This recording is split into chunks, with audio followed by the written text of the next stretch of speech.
Ekyagatuumisa agataliiko nfuufu y'engeri gigasunsulwamu okuviira ddala eyo gigakoleddwa ne tuba tugakutuusaako bulungi. Mulimu ag'omusajja asangiddwa n'omukono gw'omuntu, kuno kwoteeka omukyala abadde atimpula bbaawe ng'ekyokuttale.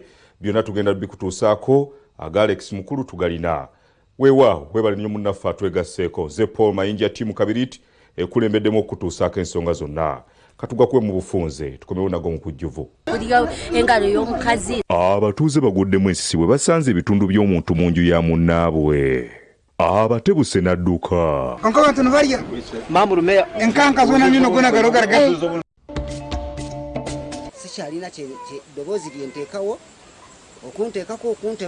Musajja mukulu addukidde mu b'obuyinza n'awaabira mukazi we. Asusse okunkuba n'okuntyoboola.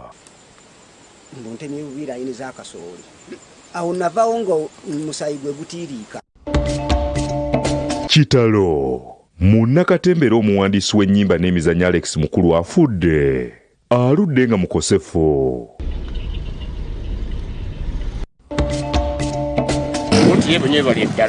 Bannampigi basanyukidde ekibonerezo ekyakalabba ekyaweereddwa Noah Bosa n'ettabula Lujja battaluomwa. Nejjange lumo wali weeyebase ndi mugumu. Okuwulira si ye solution.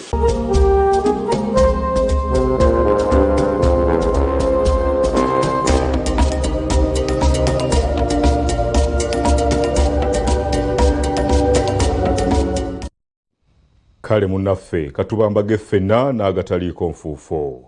Tugasimbudde n'abatuuze ku kyalo Kigeyi B ekisangibwa mu ggombolola y'e Malongo mu disitulikiti ey'e Rwengo baguddemu ekyekango bwe bagudde ku mutuuze munnaabwe ng'akulidde ebimu ku bitundu by'omuntu mu maka ge. Alabiddwa abaana babadde bagenda okutyaba enku ng'akutte omukono ogw'omuntu bwe batyo ne balaya enduulu. Muzafaru Kasaki omutuuze ku kyalo Kigeyi B mu ggombolola y'e Malongo mu disitulikiti y'e Rwengo awuniikiriza ekyalo bw'asangiddwa n'ebitundu by'omuntu ng'abikukulidde mu nnyumba ye. Okubizuula kidiridde abaana bakedde okugenda okutyaba enku abalengedde Kasaki ng'asitudde omukono gw'omuntu abalayiza enduulu esombodde abantu ebyembi bagenze okutuuka ng'adduse. Abatuuze baazize ennyumba mu abadde asula ng'eno gye bagwiridde ku mukono omulala mu sefuliya ate nga ku mabbali waliwo ebyefaanaanyiriza enviiri omukazi n'ekyefaanaanyiriza akawanga k'omuntu era obwedda buli akubayo eriiso ng'avaayo yeesisiwala. enkanka zona nino gona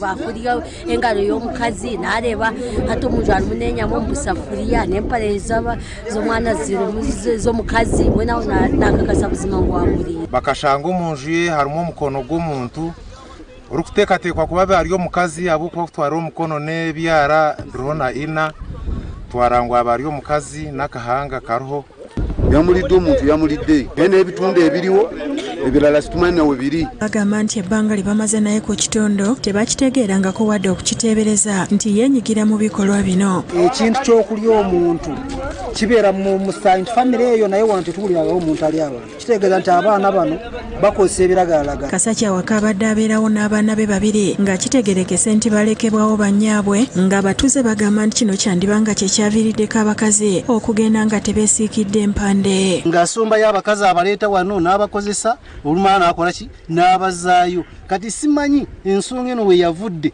okukola ekintu kino ku mukazi oba gw'abadde akozesa. Kino kituyigiriza ffe abakyala tofaga kugenda n'omusajja nga tomanyi gy'akutwala kubanga oyinza okufunirayo obuzibu. Waliwo n'abalumiriza Kasaki okukozesa ebiragalalagala nga n'ebisolo by'abantu ku kyalo abadde tabitaliza. N'omuntu okusanga ba mugenzi witu kulenka mugenzi witu kaba nanywa akajaga oba ne mutabwire obwonko kali omuntu ekyo tukakimanya kabataka. Twire ningamba abasigazi aba bakuresa enjaga ngu gavumenti tuyambe ebarwanise akorwa ebikolererwa bingi mu kicweka kya LC ari omwibu w'embuzi ari omwibu w'empunu ari omwibu wa buli kimwe kyona. Tibe tusanze ekikolwa kino ekyokusanga omukono guteeberezebwa kuba ogw'omukyala omuntu ono emize gisuse tusaba gavumenti etuyambe. Abakulembeze okuli Joseph Lubega bazoonoona basabye bassentebe b'ebyalo okulondoola abantu abasinga ku bitundu byabwe bamanye ebibakwatako. Ntera nnyo okukubiriza bassentebe b'ebyalo ne mu kikeza security tubakubirizanga bulijjo okulabika nti mugezaako okusenza abantu nga mubabuulirizaako avudde luddawa abadde yeeyisa atya. Naye bwe tutunudde mu nju y'omuvubuka ono olabira ddala nga ayina engeri gy'alimu n'engeri y'obusamize kuba ebintu ebirimu mu nnyumba bitwesitaza ate birabika nga abadde tali yekka. Bwe tufuba ne tulaba nga bakwata omuntu oyo gye yaddukidde tulaba nga tusobola okufuna abantu abalala basobola okuba nga abadde bakolagana naye. RDC Emi Kateera agumiza abatuuze nga bagenda okulondoola omuvubuka ono yonna gy'addukidde akwatibwe avunaanibwe olw'ekikolwa kye era bayambeko mu kunoonyereza. Omusajja oyo naye tumujja kumukwata ajja kutubuulira kiki kyatandikirawa abantu bameka bayakalya. Oluvannyuma poliisi ezze n'ejjawo ebitundu bino n'ebitwala ng'okunoonyereza bwe kugenda mu maaso. Florence Tumupende yakusakidde eggulire lino ku Lwabukedde TV. Waliwo omusajja mukulu addukidde mu b'obuyinza bamutaase ku mukyala we ono ayitirizza okumuwuttula ng'ekyokuttale n'okumuliisa akakanja. Tumusanze ku kyalo Mbirizi C Bukomansimbi. Omukazi ye asambaze ebyogerwa bba nti yamusibako matu ga Wambuzi kumuliisango. Musajja mukulu Tadeo Kakozo w'emyaka 45 omutuuze ku kyalo Mbirizi C mu town council y'Ekigangayizi mu district y'e Bukomansimbi yaddukidde mu ofiisi ya RDC ne poliisi ng'alumiriza kabiite we Maria Goretti Namfuka okumukubanga emiggo olutatadde era nti aze yeekubira endulu mu baakakiiko k'ekyalo n'atafuna kuyambibwa. Tulako mu nsonga olumu n'omukyalo ono abantu yaabwe ne bituuka ne biranda omukyala ye n'alabikanga kakola ki bitalina muntu gwagenda kuwuliriza. Okusinziira ku Kakoza Namfuka kyenkana yamufuula kagoma nga takoma ku kyakumutimpula wabula amukolako n'effujjo lingi byonna ebigendereddwamu okumugobaganya awaka yezze ekibanja kye. Sanze ndi mu kulima ntemye ebibira z'akasooli awo navaawo nga omusaayi gwe gutiiriika kuba yantema ejjambiya ku mutwe gye yali alina. Mukyala busuulwa wali eyansinkana awo n'ambuuza owaayo ate kiki nga ndaba wonna obunye musaayi. Onze munnange beebitu bibigenze nkoze eki mukyala ntemye nengenda wa mukyala nakata ebulenge n'akola ki n'azijanjaba n'ateekawo pulasita. Kati bwe bituuka biti siriiwo ekibanja bakiwambye bakyefunze sibakyaligamba nti kimwe naliŋŋamba nti nnowe nkola ki nange nnimirako ko. Bino abyogeredde mu lukiiko olutudde mu maka gaabwe nga luyitiddwa omuyambi wa RDC w'e Bukomansimbi Joseph Luwaga okulaba nga bagonjoola obutakkaanya buno. Agamba nti mukyala we ku ky'okumukubagattako okumukuba omugongo ekyamuwaliriza okufunayo omuntu omulala amumalako ebirowoozo kyokka nti naye amulumbayo n'amukolako effujjo ng'ali wamu n'abaana be. Ayagala okulabika nti nno ng'akola ki ata beera yakwe kwavansi tusobole okufuna omukyalo oyo omulala tusobole okumuzaalamu abo abaana era ne mugulira ekibanja ekyo. Namfuka naye alumiriza Bakakoza nti ensimbi azimalira mu bakyala balala ng'ewaka mpawo obuvunaanyizibwa bwatuukirizanga taata.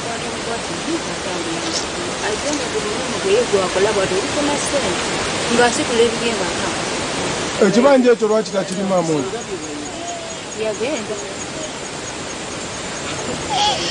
Nabikulekera.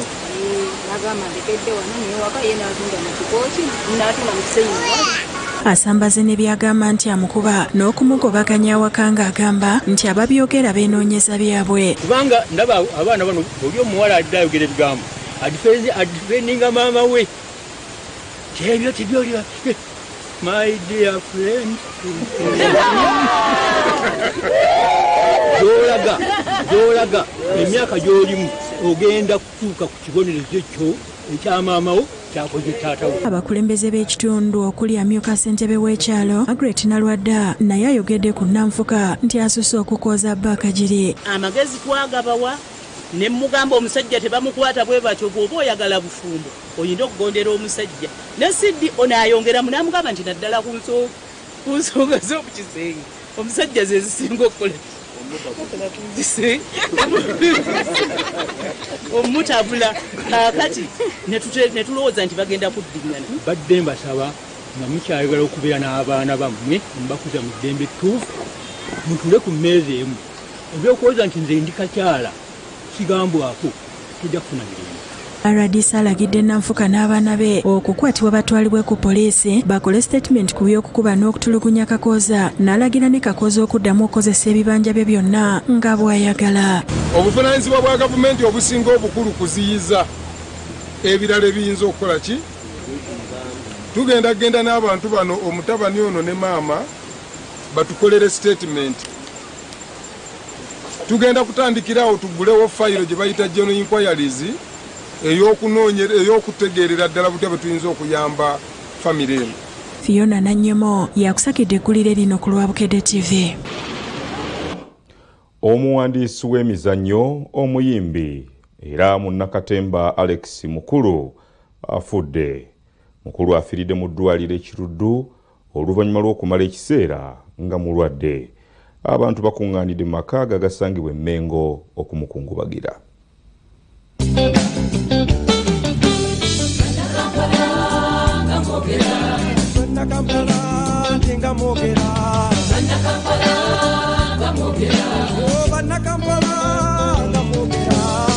Munnakatemba Alex Mukulu omuwandiisi era omuzannyi w'emizannyo Kayinga afudde. Ono afiiridde mu ddwaliro ly'e Kiruddu erisangibwa e Makindi mu Kampala. Omulambo gwe guggiddwayo ne gutwalibwa mu maka ga Plus e Mengo.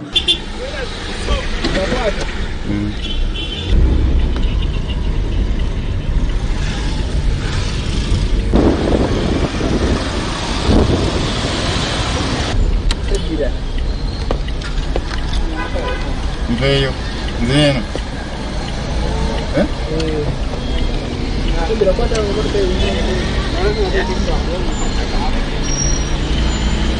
Tuseeko mu maka g'e Mengo awakumiddwa olumbe era ng'eno bangi ku bannakatemba gye bakuŋŋaanidde okumukungubagira. Munnakatemba Philip Luswata omu ku bazannya mu muzannyo gwa 30 Years of Banana Alex Mukulu gwe yawandiika agamba nti Mukulu abadde mulwadde okumala akabanga. Atugenzeeko era kitalo nnyo tuli mu nnaku mpitire. Alex amaze akabanga kabadde kawanvu mukeera omuntu bw'omanya nti olwala mukko n'otereera yalwala mukko ne bamutwala mu ddwaliro naye n'atereera n'addenze naye era ne bweyongera ne bwonooneka ne bamutwala eddwaliro mu Kiruddu gy'afiiridde. Amugeddeko ng'omuntu abadde ng'awandiika ekyo ekimuli ku mutima n'ebigenda mu maaso mu nsi ye era nga bamuyigiddeko bingi. Alex Mukulu abantu bangi bayinza okugamba nti ali musajja muzibu. Alex Mukulu oyinza okugamba nti yali avuma, Alex Mukulu yali ajerega, Alex Mukulu yali akola ki, Alex Mukulu yali ayatulira, Alex Mukulu yali akola bingi. Yoyo Alex Mukulu si mulala nnyo. Alex ekyamuli ku mutima kye yawandiika nga muzannyo gye. Alex kye yalabiranga eggwanga nti ensi yaffe esobola okuva wano nedda wali, kye yawandiikanga, kye yayimbanga, kye kyamusanyusanga. Emboozi ye yonna yonna yabanga ku Uganda, ensi yaffe edda eno, ensi yaffe eragawa. Alex Mukulu yazaalibwa mu mwaka gwa 1954 ku kyalo Misebe Namutamba mu disitulikiti y'e Mityana mu ssaza lya Ssaabasajja erya Ssingo. Kitaawe yali Paulo Kayizi Lugayizi ne nnyina Victoria Ndagire era muzzukulu w'Omulangira Yokaana Kimbugwe Erongojja. Mukulu afiiridde ku myaka 72. Yasomerako Kololo Secondary School gye yava ne yeegatta ku Yunivasite y'e Makerere gye yasoma ebya firimu ne katemba era oluvannyuma lw'okumaliriza emisomo gye yatandikirawo okuzannya katemba n'okuyimba. Mu gimu ku mizannyo egimujjukirwako gwe gwa 30 Years of Banana ogwali gwoleka ebyafaayo bya Uganda ogwamutunda ennyo. No one had ever spoken about our presidents in the public, right? And on top of that, bring their caricatures on stage. No one had ever done that. Not because I'm more brave than everybody, but because the time allowed us to do that. That was around 1988. Ajjukirwa nnyo n'okuzannya omuzannyo ogwa Janet Self-Realization ku mukolo ogwaggulawo olukuŋŋaana lwa Kyoga mu 2007. Yeeyogerako ng'omuntu abadde alina obumanyirivu mu kugumiza embala z'abantu. Newankubadde nga abasinga babadde bamutwala okubeera omuntu omukambwe, kyokka we yali ku pulogulaamu ya Bukedde TV ey'omuntu w'abantu yategeeza nti yaba ayogera mazima lwakuba abantu tebagaagala. Si bukambwe, mazima. ekituufu n'ekisobo okyogererawo byanjawulo n'amazima kyanjawulo. Abantu bakolera nnyo mu kituufu n'ekisobo. Mumweruka oyinza okwogera ekintu ne baga nti omukyala mutuufu oba musobo naye ne beerabira amazima kyeki. Abadde n'obukugu bw'okuwandiika emizannyo egirimu ennyimba kiyite musicals era nga abayimbi bangi bamuyigiddeko. Yeebuuzibwako mu by'ebitone era nga azze abeera omu ku basazi b'empaka ez'ebitone eby'enjawulo nga wano ku Bukedde TV y'omu ku baasala empaka zayolesa ekitone. Oyo aliraanye Roja atalina mubeezi tagenda kwebaka. Njagala nkube Bessi Nancy Kombi okube sitiriyo. It's a yes from me. Yes. Please. Judge Alex. Egenda owe mulira abeewamu. Alex Mukulu era yayimba oluyimba olw'Abannakampala ab'e Namutamba n'endala. Yudaya Namyalo ne Ignatius Kamya ewakusakidde eggulu eno ku lwa Bukedde TV.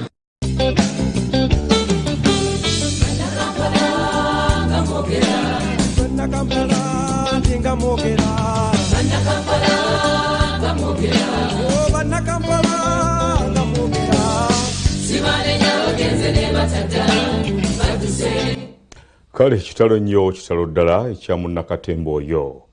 Ate oluvannyuma lw'omulamuzi okuwa Lujja Tabula ne munne abakkiriza okwenyigira mu kotta Luwomwa, bannampigi gye baali bawangaalira bano bawadde endowooza zaabwe. Basanyukidde nnyo ekibonerezo ekyakalabba ekyabaweereddwa era nti kyakubeera kyakulabirako eri abalala. Ku Lwokuna omulamuzi wa kkooti enkulu David Matovo yasingisa Tabula Lujja ne muganda we Noah Lujja omusango ogw'okutta yali omukulu w'ekika ky'endiga Lwomwa omubuze Ingnia Daniel Bosa Kakedo era n'abawa ekibonerezo eky'okuwanikibwa kalabba. Omusango guno kigambibwa nti baaguza nga 25 omwezi ogwokubiri omwaka 2024 ekikandwa Lunguja ng'omutaka Lwomwa baamuteega dda wuwe ne bamukuba amasasi agaamujja mu budde. Era n'agamba nti akanyiza n'okusaba kw'omuwaabi wa gavumenti ku kibonerezo kye yasabye era n'olw'ensonga eyo n'abasindika ku kibonerezo ky'okukalabba igwe Lujja Bosa ne Noah. Oluvannyuma lwa kkooti okwaba n'ekibonerezo kya kalabba, omusasi wafaazeeyo ku kyalo Mbaale ku lusozi Kulumba olw'ab'ekika ky'endiga Tabula we yabeeranga ne Lujja nga kati waafuuka matongo. Kinajjukirwa nti era mu kifo kino waasangibwawo amasabo so nga ne poliisi yagyayo obuwanga bw'abantu 7 ne keesi ezaalimu ebigambibwa okuba ebyawongo. Kati bannampigi bawadde endowooza zaabwe ku kibonerezo ekyaweereddwa ababiri bano ne beebaza kkooti olw'okusala amazima n'esingisa Tabula ne Lujja omusango. Okusinziira ku kkooti omusango gw'esabye Tabula gw'amaanyi nnyo ekolenga bwetyo. Tusaba kkooti nga basize omusango ogwo nafe abataba naffe ababodaboda ekolenga bwetyo. Era singa ebadde nga esobola okukikola bwetyo ku bantu bonna abatemula abaana batemula ababoda naye gisala bwetyo neyangwizibwa ekintu kijja kugenda mu maaso buli muntu afuna obwenkanya. Bagamba nti ekikoleddwa kiwadde abooluganda lw'omugenzi obwenkanya nga ne Lwomwa omubuze wakuwummula mirembe. Ku nsonga ya Tabula kkooti yeebonye bali eddala kati awo ne jjajjange Lwomwa wali we yeebase ndi mugumu ne security erigguluggulu. Ssentebe wa disitulikiti y'Empigi munnamateeka Peter Kawoki gwe tusanze maka ge Nabiteete mu Buwama agambye nti ekyakoleddwa kyakuwa abalala ababadde balina endowooza ng'eya Tabula ekyokuyiga. Abalina omwoyo gw'okuwoolera bamanye nti nno okuwoolera si ye solution. Kati ono agamba nti nno yatta Lwomwa olw'okubanga waliwo kino na kiri. Ezo si justifications ezimala okusaanya obulamu bw'omuntu. N'olw'ensonga eyo ng'otoba kkooti esalawo wabeerawo ebitakwatiddwa bulungi tutambulire mu ngeri y'amateeka okusobola okukkakkanya mu justice system. Nkubira omulanga bannampigi mwenna ebikolwa bwe bityo biyigiremu nti ono akikoze yalowooza nti nalina akabinja kansanyusa amaliriza kati ate nga yalukola ki nga yalulimu. Asabye kkooti okuwanga ensala mu misango gy'obutemu mu budde nga we bakoze ku guno. Ate justice system nsaba ereme kukoma ku bano abassa abantu n'abantu bangi bakyali mu makomera bensaba kkooti ziveeyo zibeere bold, ziwe statements. Amyuka meya wa Mpigi Town Council abatemu ababeeranga Mujuzi Hassan Waswa naye alaze essanyu olw'ekibonerezo ekyaweereddwa Tabula ne munne. So ffe ab'Empigi tuli basanyufu kubanga omuntu yakkiriza nti yazza omusango twafirwa jjajjaffe Lwomwa kati ono nakkiriza mbu yamutta ndowooza kijja kukendeezaako ku buvuyo obwali embaala awo twagala kulabakula kifo mwalimu emboozi ezo so ndowooza nti ekifo kijja ttambula bulungi nga kikulaakulana nga ffe Mpigi Town Council tufunemu nnyo. Joseph Kinobe yakusakidde eggulire lino ku lwa Bukedde TV. Kitundu kyaffe kino tukitandise n'omuvubuka yatta omwana we n'amweziikira ku kyalo Bufumbe ekisangibwa Wakiso onaabuulidde poliisi byonna ebyaliwo. Agikulembeddemu kugituusa mu bifo gye yakolera ettemu lino era baggyeeyo ebizibiti. Kakati yeetondedde abatuuze nti bamusonyiwe n'ababuulira nti alesse omukazi ng'ali lubuto kyokka nti bw'azaalanga bamuyambe balabirire omwana we. Yagamba omukazi alekawo omwana agende. Omuvubuka Bashir Okere yakwatibwa ku musango gw'okusala omwana w'obulago. Omulambo n'aguziika kyadda kyayogedde byonna ebyaliwo ng'agamba nti yali ayagala kusanyusa nnyina amuzaala kuba yali tayagala muwala gwe yazaalamu mwana. Muto wange n'ankubira essimu n'angamba mukazi we akwagala akuyidde ewaka. Mugamba soke mumpe ku ssimu. Oyamupa ku ssimu nemubuuza munnaye kiki. Nangamba omwana mulwadde. Ono asangiddwa ku poliisi e Lugazi ayogedde ebyaliwo n'ekyamuviirako okusala omwana w'obulago alyoka amuziike. Nenzijjamu ekirowoozo kigamba nti kanzigyewo omwana kubanga yatugatta. Yangatta wano ne omukyala okujja gye ndi nti aleeta mwana.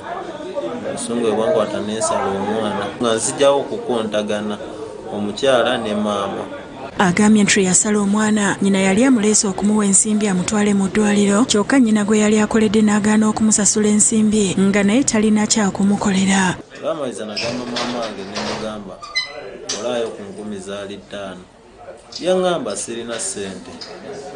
Naguma ne ngamanya nti tewali ssente. Olwamaliriza maama yatandika okugera ebigambo byali bingi. Nga ki? Yatandika okuŋŋamba wano nakugamba ng'omuwala mwesenyiwe. Simwagala wano wange. Agamba ye yajja omwana we yali yeebase ku lubalaza n'amutwala gye yamusalira obulago omulambo n'agussa mu nsawo n'agutwala gye yaguzeeka. Agamba nti abasirikale abamukutte baasose kumulimba nti bamufunidde